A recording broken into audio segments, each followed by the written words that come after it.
We've already seen Israel kill several Palestinians in Gaza. How much longer do you think this ceasefire will last? It will be a nightmare. He would be okay with Israel going back in and resuming its killing. Biden, McGurk, Blinken. How much Palestinian blood is on their hands? They enabled things that they should never have enabled. When Bill Clinton goes around today saying, I offered the Palestinians everything and they turned it down, that is a lie. I think he believes it. I think it's untrue. The two-state solution. We believe it has become a gimmick. Couldn't the reader say that you, Rob Malley, are part of that moral vanity and feckless expressions of empathy?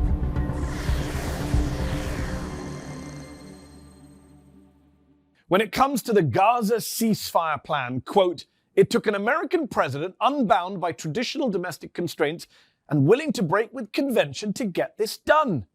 That sounds like a Donald Trump supporter, a Republican speaking, right? Wrong. That's Robert Malley, a former Biden administration official and veteran Middle East peace negotiator under Bill Clinton and Barack Obama, writing with his fellow veteran peace negotiator Hussein Agha in The Guardian a few days ago. The two of them are co-authors of the new book, Tomorrow is Yesterday, Life, Death, and the Pursuit of Peace in Israel, Palestine. And Rob Malley joins me now to talk about Trump's plan for Gaza, the two-state solution, and his own role in the Biden administration trying to recreate the Iran nuclear deal. Thanks so much for coming on the show, Rob. Thanks for having me. Earlier this week, Rob, you and your co-author, Hussein Agha, wrote in The Guardian that Trump's ceasefire deal for Israel and Hamas will at best turn life in Gaza from, quote, utter hell to mere nightmare. Can you briefly explain what you mean by that to our viewers? I think what we mean is even if everything goes according to plan, and that's a big if, and we know that already, Palestinians in Gaza are going to live a wretched life. I mean, they've lost everything. 80% of residences have been destroyed. Israel will remain in control of a large percentage of the Gaza Strip. At best, they're going to get, humanitarian assistance trickling in. It's going to be, as we say, it will be a nightmare. But I guess nightmare beats hell, and so if it holds, it's something. If it holds, you say, and you and Hussein Agha in that piece cast major doubts on whether this ceasefire is even sustainable. It's been less than a week as we speak today. We've already seen Israel kill several Palestinians in Gaza. We've seen them cut aid deliveries in half for spurious reasons. How much longer do you think this ceasefire will last? Is there any hope that we make it through all three stages of this agreement? Well, let's not even talk about the next stages. Let's focus on the first one, which is the one in which the slaughter is supposed to end. You started by quoting us and President Trump. I think so much depends on him, and who knows? I mean, every day I wake up wondering what he thinks and what he's going to say. He seems to want the end of the war. He seems to want to be able to claim that this is one of his, 6, 7, 8 peace deals that he's concluded. But then at the same time, he says if Hamas won't disarm quickly, and I don't think they're going to disarm anytime soon, he would be okay with Israel going back in and resuming its killing. And then the next day, he says something relatively positive about Hamas, who he's prepared to give some time to get rid of the gangs and the clans that are challenging its rule. So much depends on him because he has a lot of leverage over Israel. And again, it's anyone's guess where he'll be a few days from now. Indeed. Who knows what Donald Trump thinks on any given day. One thing we know is that he is super pro-Israel. People thought he might not be as pro-Israel as Biden. He's been as pro-Israel, if not more so. He went to the Knesset. He called for a pardon for Netanyahu, his pal. And this deal allows Israel to maintain a, quote, security perimeter around Gaza until it is, quote, secure from any resurgent terror threat, which Israel gets to decide. So they get to stay as long as they like, basically, under this deal. We heard Bezalel Smotrich, the finance minister, say this week that there will be Jewish settlements in Gaza, potentially in that, quote, unquote, security perimeter. If Israeli settlers go into Gaza and start rebuilding settlements, do you think Donald Trump's going to stop them? Again, I mean, I don't want to try to guess because part of it depends also on his relationship with Qatar and Turkey. He seems to hold them in high regard. There may be sort of financial considerations as well. So does he decide that something crosses a line for them and therefore crosses a line for him? I don't want to try to guess. You're right. He has shown himself to be very pro-Israeli in his first term and in his second term. And let's not forget, even if he achieves the ceasefire, he's the one who gave full license to the Israeli government to conduct not just its continued slaughter, but using famine at even higher levels of intensity against Gaza. So this is not to defend him at all. But for all his pro-Israeli attitude, he was prepared to put more pressure on Israel than his predecessor did. And I think that's something at least to remember. Liking this video? Then don't just watch, hit like, share and subscribe. And tap the bell so you never miss a video or live show. But if you want early access to exclusive content, then you have to head to zeteo.com and subscribe now. You'll be supporting fearless, independent journalism. We're going to come to his predecessor, your former boss, in a moment. Just on the plan and on the future of Gaza, you wrote in The Guardian, quote, "Out of memories of atrocities, mass killings and widespread destruction, more radical elements may sprout seeking vengeance." Now, Rob, that seems like a no-brainer to me, that the quote-unquote terrorist threat is going to go up, not down, because of this genocide. Even US intel agencies have said that. So why can't our politicians see that? Or do they not care about the consequences of US foreign policy when it comes to increasing, not decreasing the threat to the US? So first, that's why we call the book Tomorrow's Yesterday, because this is very reminiscent of the period after the Nakba, the catastrophe, where Palestinians emerged, first isolated acts of violence, then it coalesced into a movement that engaged in whatever you want to call it, armed resistance, violence, terrorism against Israelis. I think for so many politicians, number one, the short term is all that matters. And, the threat that you're talking about, that we talk about, that's in the future. And so, I've worked for enough politicians to know that it's very hard to think beyond the next month, let alone the next year or 2 years.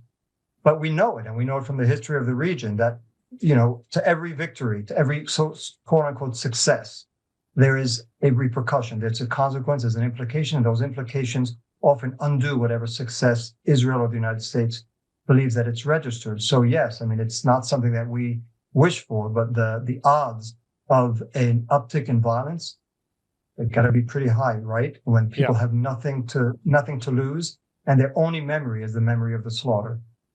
Yeah, not just people in Gaza reacting violently against Israel's occupation, but people around the world who have seen these images are radicalized by them. Despite the ceasefire's major flaws, it is receiving widespread praise here in the US across the political spectrum, including from Bill Clinton, your old boss, and your most recent old boss, former President Joe Biden, who seemed to try and take credit for the deal as he wrote about his administration's efforts on Twitter and commended Trump for getting the ceasefire, quote, over the finish line. Wouldn't a period of silence be better from Joe Biden right now? He failed miserably to get a deal like this done, and he had nearly a year and a half to do it. Yeah, I think on this issue, silence would have been the wiser course of action. I do hear people from the Biden administration saying it's our plan, and they're glad that President Trump managed to, as you say, as President Clinton or Biden said, get it past over the finish line. But it does raise the question why they were not able to, and they had 2 years to do it. They didn't use the leverage they had. I think it's a question that they're going to have to at some point come to terms with, because it's going to be. It's not going to be forgotten, certainly by the people in Gaza, but it's not going to be forgotten by many Americans either, who saw an administration that said that it was working tirelessly for ceasefire and kept providing the weapons that ensured that the fire would never cease. Well said. Veteran Israeli back-channel negotiator Gershon Baskin, who was involved in a lot of the discussions over this deal, has come out and claimed that Hamas had agreed to a very similar ceasefire deal last year, September 2024, 2 months before the election. But the Biden and his top Mideast advisor, Brett McGurk, refused to seriously consider it. You served in the Biden administration as special envoy to Iran for 2 years, up until 2023. You left the administration before October the 7th. But you know these people, Biden, McGurk, Blinken. Why did they turn down multiple opportunities to pressure Israel into doing a deal that wouldn't have just saved lives in Gaza, but would have been good for them politically at home? How much Palestinian blood is on their hands because they dragged this genocide out when we now know this deal was on the table? It just required American political pressure. I don't have a good answer to that. I think, beyond looking at individual personalities, I do think there was sort of an approach to this, which is an approach that has been kind of, conventional for many, many decades in U.S. politics, that you side with Israel. I think the instinct is that if you side with Israel, you don't pay a political price. If you don't side with Israel, you automatically pay a political price. As you suggest, may have been the first time when that equation didn't really work. I'm not sure that the Biden team was fully aware of that. But I think there's sort of the old habits. The strategic alliance with Israel is critical, and it's been viewed as critical from one administration to another. There's the sort of the cultural habits of identifying more with Israel than with Palestinians. And then there's the politics that you're well aware of, in which, as I say, traditionally it is paid to be closer to Israel than to show any distance. And those habits die hard. The real question now is whether a new generation of Americans is going to put into office people who have a different moral compass, a different moral way of looking at the world, and also a different strategic way of looking at the Middle East. Even the people who were once Biden's fiercest defenders, Rob, have come out to criticize his handling of the war. His own vice president, Kamala Harris, the candidate who lost. She writes in her new memoir that she, quote, pleaded with Joe to extend the same empathy he showed to the suffering of Ukrainians to the suffering of innocent Gazan civilians. But ultimately he couldn't do it. Why do you think that is, Rob? You worked for him. Why did the great comforter-in-chief have no empathy for the Palestinians? He said that they were lying about death tolls. He didn't invite them to the White House. The Democratic Party as a whole, including Harris, didn't put a Palestinian on stage at the DNC. Is it just old-fashioned racism that Arab life in DC doesn't have the same value as Jewish life? So first, I wasn't there when this happened, so I don't want to speculate as to what his motivation was. No, but you worked with the man, and he's been a lifelong supporter of Israel. So I'm just wondering, how much was that driven by Arab life doesn't matter? I think it was driven by his own, and he says it. He's been very open about it, that he has this loyalty, this affection for Israel going back to the days of Golda Meir. I think he is of that generation, and there were several generations after that tended to view Israel through that moral prism of, Israel is the country that emerged from the ashes of the Holocaust, and we have to defend it. And the Jewish people, he's also been somebody who said, if Israel didn't exist, Jews wouldn't be safe anywhere. I mean, that's part of his worldview. Again, you add to it the layer of politics, which year after year has taught him and others of his generation better to be pro-Israeli than not. But I do think for him, it comes from something deep inside, which is that bias that he is very hard for him to see the justice and the humanity of the other side. Again, I'll leave it to others to try to understand sort of the other dimensions of his emotions in his brain. But it is, it came out clearly during the war, and as you say, even his vice president has said it. So I think that's a blind spot that he's never been able to truly overcome. In the book, you and Hussein Agha discussed the Arab world's reaction to Trump's victory over Democrats last year, writing that in a way, Trump's cynicism was a, quote, breath of fresh air after years of, quote, moral vanity, feckless expressions of empathy, and convictions devoid of moral courage. I think that's right, Rob. But isn't that you basically referring to presidents like Clinton, Obama, and Biden, who you yourself served for decades? So couldn't the reader say that you, Rob Malley, are part of that moral vanity and feckless expressions of empathy? Oh, you read the book. I think I'm not immune from the criticism or the self-criticism. Absolutely, I was part of that system. And there is something about the moralism, and it sounds good when you pronounce it and you say the right things, but then when it's not accompanied by real action, when it's not accompanied by anything that reflects the moralism and the empathy that you express, that presidents and others have expressed rhetorically, that's what I think when I speak to Arabs, when I speak to Palestinians, they say, enough already. We prefer somebody who says, frankly, I don't care about Arab or Palestinian lives, and just goes on and does whatever they do, than somebody who says they care, but then in their actions sort of betray that expression of feeling. So, I mean, I'm not, as I say, this book, and Hussein and I have been part of the failure time and time again of this peace process. And I don't think anyone should shy away from the self-criticism of having been part of, anyone who was part of it should shy away from the self-criticism. Absolutely. You worked for 3 Democratic presidents on Middle East issues, from Gaza to the West Bank to Iran. We'll come to Iran. As someone who's been on the inside in multiple administrations, been on the Hill, been in the White House, we hear a lot these days from Democratic candidates on the left about AIPAC. It's become much more of a talking point. People are now willing to talk about the pro-Israel lobby in a way that they wouldn't talk about it years ago. How much did you see the influence of AIPAC and other pro-Israel groups on US policy when you were making US policy on the Middle East? So again, I think it would be completely insane to deny the influence of money in politics and the role of lobbying groups, no doubt. And AIPAC is a very effective lobbying group. So what I've always said when I would meet with people who were on the other side and were upset, I said, you need to organize. You need to do exactly what AIPAC is doing. I mean, they don't have a secret sauce. They just do it very well. Of course, they have backers who are very wealthy, but, there's no reason why They're not wealthy people who may believe, who have a different concept of the peace process between Israelis and Palestinians. So I think it's an important piece. But as I said earlier, I think that the habits of U.S. policy, whatever has been called the blob, the establishment, that starts with the notion that strategically the U.S. is better off by being close to Israel. It pays off militarily and intelligence-wise.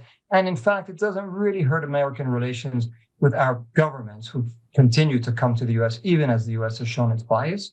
There's a cultural side, just a greater affinity, knowledge of, and empathy for Israel and the Jewish people. And then there's a political calculus that one candidate after another has made, and one administration after another has made. And, having worked in these administrations, and I've said this before, you don't really want to pick a fight, with Israel or with the issue of settlements when you think it's not really going to bring peace. It's not going to make a difference. And it's going to cost me a huge headache back home with my donors, with my constituents, and with elected officials who are all going to say, what the hell are you doing? On the political calculus, do you believe it was the Biden administration's unconditional support for Israel during this genocide and Kamala Harris's unwillingness to break with Biden on this issue that helped cost the Democrats the presidential election last year? Could the results have turned out differently if the Biden administration had been even a tad more tougher on Israel, even rhetorically tougher on Israel in places like Michigan? I don't know. I leave it to people who do better polling than I can. I do think that it cost them, and it cost them in not only because people who cared about Israel Palestine. I think it also cast a shadow on their whole, their effectiveness, their consistency, their morality, their hypocrisy. So people who may not care only about Israel Palestine viewed the administration through this prism of an administration that would say one thing, do something else, and there was losing, obviously the moral high ground, whether it cost the election or not. What I heard from some officials that they were saying, what it would take for us to really satisfy the angry crowd, the people who are protesting, would be something that we know we're never going to do, which is to withhold weapons to Israel. That's, and in a way, they're right. Whatever they would say, whatever they would do, if they continue to provide weapons to Israel, as Israel was conducting its war in Gaza, it wouldn't have satisfied the critics. So, and if they were not, and the president was not prepared to take that step, then in a way you could understand why they'd say, let's just stick to what we have, because we're never going to satisfy the pro-Palestinian, if that's what you call them, critics. Why should we lose the other side as well? So obviously weapons sales were a big issue, but there were other issues: the humanitarian catastrophe, the denial of aid, the echoing of Israeli talking points. One of the people who did that was Antony Blinken, Biden's Secretary of State. He played a huge role in pushing misinformation about what was happening on the ground. Interestingly enough, you say in the book that you and Blinken actually debated each other in high school over Israel and Palestine, when you defending the Palestinians' case and Blinken, surprise, defending Israel's. Tell me, Rob, back then, how would your high school self have reacted to knowing that this man you're debating in school will one day play a major role in enabling what most experts now call a genocide in Gaza? This is a man who backed Netanyahu's every move. ProPublica and others have pointed out how Blinken shut down internal dissent. There were reports from his own State Department's Bureau of Population, Refugees and Migration that Israel was blocking humanitarian aid. He shut it down. He went on TV, he went in front of Congress, said, nope, I don't have any reports saying that. That's who Antony Blinken became. A lot of people protested outside his house. This will be a stain on Blinken's record for a long time, will it not? As someone who's known him for a while, you must accept that. Yeah, listen, yes, we did debate. I have to say neither one of us really knew what we were talking about at the time. So that's not a debate that I'm going to look back and say that I was right and he was wrong. But it did reflect, it reflected our own upbringing. My father and his stepfather, I think, were huge influences in our respective lives. And, we ended up with our belief systems. My view on this is everyone is going to have to live with the decisions they made, the decisions to pursue a certain policy, to stay in administration, to resign or not to resign. And I'm not the judge of people's conscience or their morality. I think, I disagree profoundly with the choices that the Biden administration made. I think that, as you say, they enabled things that they should never have enabled. And again, they're going to have to live with it and try to come to terms or not with the choices they made.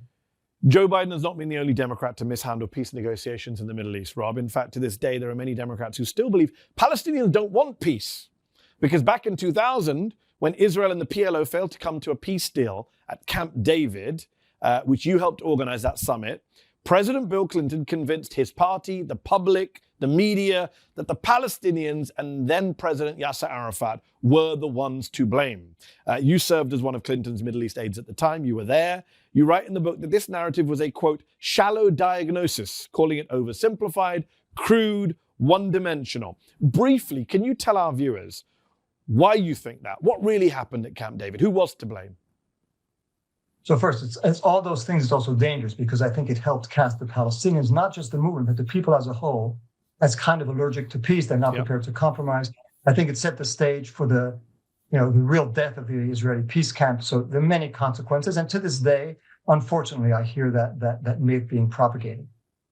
The Camp David was a 2-week seminar in which there was never any map that was provided. There was never any clear proposal. The Palestinians were given, Israeli positions, and we say it in the book, those positions went beyond what any Israeli prime minister had presented before, and kudos to the Israelis to do that.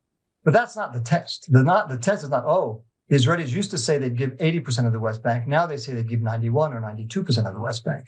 It's whether from an equity, justice, fairness point of view, whether that's a realistic proposal that Palestinians would accept. The Israeli foreign minister at the time, who was at Camp David with me, Shlomo Ben-Ami, has said since then that had he been a Palestinian, he would have rejected that. Yes. Because the Palestinians felt that, and the whole setup, when I hear people saying, the U.S. offered the Palestinian state on X% of the West Bank and with severe restrictions on their sovereignty, let's, leave that aside, and obviously no rights for the refugees, for the millions of refugees who were expelled in 1948. Again, the notion that the Palestinians are offered something, this is a negotiation between two sides where the Palestinians obviously have their point of view, the Israelis have theirs. It's not one side offering something to the other. It's a matter of, can you reconcile their competing narratives and the rights of both sides? So I think the framing was wrong. The notion that you were going to solve a conflict that goes generations in 2 weeks. Again, I take another quote. I don't know. I think we use it in the book. It's the American lawyer at the time who was on our team. In the postmortem, when we were trying to figure out what had gone so tragically wrong, he said, problem with us Americans is we didn't take the issue seriously enough. We thought we could tell one side or the other, in this case, the Palestinians, here's, you've already conceded 78% of what you consider historic Palestine. Now you're going to concede more of it. And we're going to draw a line to divide the West Bank from between Israel and what's Israeli, what's Palestinian. For the right of return, we're just going to say, okay, here's a right of return, but refugees could only go back. The Palestine, all of this was treated sort of as a game, when for the Palestinians, it was historic issues that they had they had to live with forever, not just in a 2-week summit that we organized. As we say, it was a courageous offer, if that's the word, from the Israeli prime minister. That doesn't mean that it was an offer that from a Palestinian point of view was close to acceptable. You write in the book that after the negotiations failed, Clinton told you to draft a statement blaming Arafat, despite the president assuring Arafat beforehand that he wouldn't assign blame if the summit fell apart. You say you recoiled in that moment. What did that tell you about not just Bill Clinton's attitude towards the Palestinians, but the US's attitude? I mean, and this is, obviously, most of the American team, the majority, as I spoke earlier about the emotional and the sort of historical identification with Israel. And I understand it. I mean, that was the case of most members of the team. The Palestinian narrative always seemed to be the narrative of the side that had lost in 1948, had lost in 1967. And it was a generous, magnanimous offer to even give them a state on parts of the West Bank. That was the attitude. And as we explain in the book, it is, that matters. It matters the prism through which you look at things, the prism through which you decide what's just, what's not just, what's a concession, what's not a concession. As we say, Arafat at one point tells President Clinton, I'm prepared, we as Palestinians are prepared to accept that the Jewish settlements, what Israel calls neighborhoods in East Jerusalem that are established, those could be part of Israel. And Arafat thought that was a huge concession. I remember President Clinton saying, well, that's the least you can do. That's not even a concession. That's just a recognition of reality. So I think that, again, as we say, let me ask you this, Rob. I just want to be blunt. Yeah. I know you're a diplomat. I just want to be blunt. When Bill Clinton goes around today saying, I offered the Palestinians everything and they turned it down, that is a lie, in your view. I think he believes it. I think it's untrue. Yeah. Your former Clinton administration colleague, Aaron David Miller, has called America Israel's lawyer when it comes to negotiations. That's true, isn't it? We're not an honest, impartial broker. We tend to do Israel's bidding in these negotiations. I think Aaron, and he's somebody who can't be suspected of having a pro-Palestinian bias. I think he's been very fair.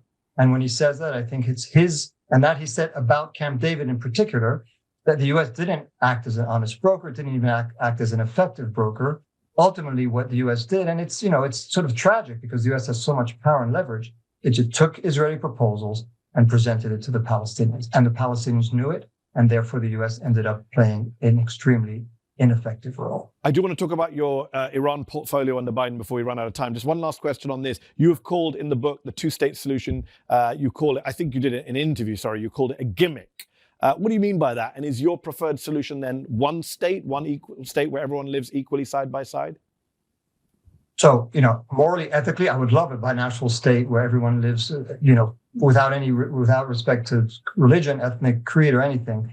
I don't think it's realistic right now. So it's not what we're advocating. All we're saying is that the two-state solution, as it's been bandied around, and whenever we hear people mention it, hard partition between Israel and Palestine, we believe it has become a gimmick. People of good faith mention it when they look for hope, and yes, people of bad faith look for it when they want to pretend that there's hope. But it has not worked. It hasn't worked for decades. And today, and it's been for some time, a gimmick that is used to perpetuate and deepen and aggravate the status quo. Rob Malley, you were, of course, one of the lead negotiators for the 2015 Iran nuclear deal under Barack Obama, a big achievement, but one that Trump pulled out of in 2018. In 2020, Joe Biden ran on the promise of restoring that deal or a form of it. But as you write in the book, that never happened. And instead, the Biden administration, quote, boasted that it had not lifted a single one of those sanctions that Trump imposed on Iran, had added many more, and declared that the pressure it acknowledged had not worked would grow. You were the US Special Envoy for Iran under Biden. How frustrating was it for you to see the administration you were part of doubling down on a failed Trump strategy? Do you think Biden was ever committed to doing a deal with Iran? Was it just lip service? So, what I think, and looking back in hindsight, I think neither President Biden nor the Supreme Leader of Iran were truly invested in a deal. I think both of them could live with one if it met all their conditions, but neither one was dying for it, and that basically condemned it to failure. I do think on the U.S. side, it was wrong to say on the one hand, which the Biden during the campaign had said he was against the reimposition of sanctions. He said that he would at least take some humanitarian steps. And then once in office, the notion was, well, these sanctions, we may not have liked the fact that they were reimposed, but they're not bad leverage. Let's use it to see how much we can get from the Iranians. And so as you just quoted, not a single sanction was lifted, and the pressure that the Biden team had said was not working was redoubled. I think that was a mistake. I also have serious doubts about whether the Iranians were truly believing in a deal, partly because they thought, we reach a deal, and who knows if President Trump wins again, he'll just tear it up once more. So which is an understandable concern. It wasn't just a mistake, as you say. It was quite dangerous, wasn't it? This past summer, Donald Trump didn't just let Israel bomb Iran. He ordered the US to bomb Iran for the first time. Did Joe Biden's failure to secure a nuclear deal with Iran lay the groundwork for Israel and then Trump to bomb Iran this year? I mean, maybe, although you could also imagine that President Trump would have withdrawn from the deal again and then bombed. So I don't want to put that I want to put that burden also on the Biden administration. I think it was a mistake. I think both sides made it, but there's a history of the Iranian-U.S. relations where both sides sort of missed the opportunity time and time again. I think the Biden administration should have been much more forthcoming and saying, we want to get back into the deal.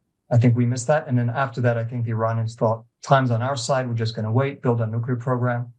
And we saw what happened. Rob, many US-Iran experts, people like Trita Parsi, are worried that the attacks from this summer were only the beginning, not the end, and that Israel and Iran, as well as the US, could enter into a full-blown war against one another before this term is up.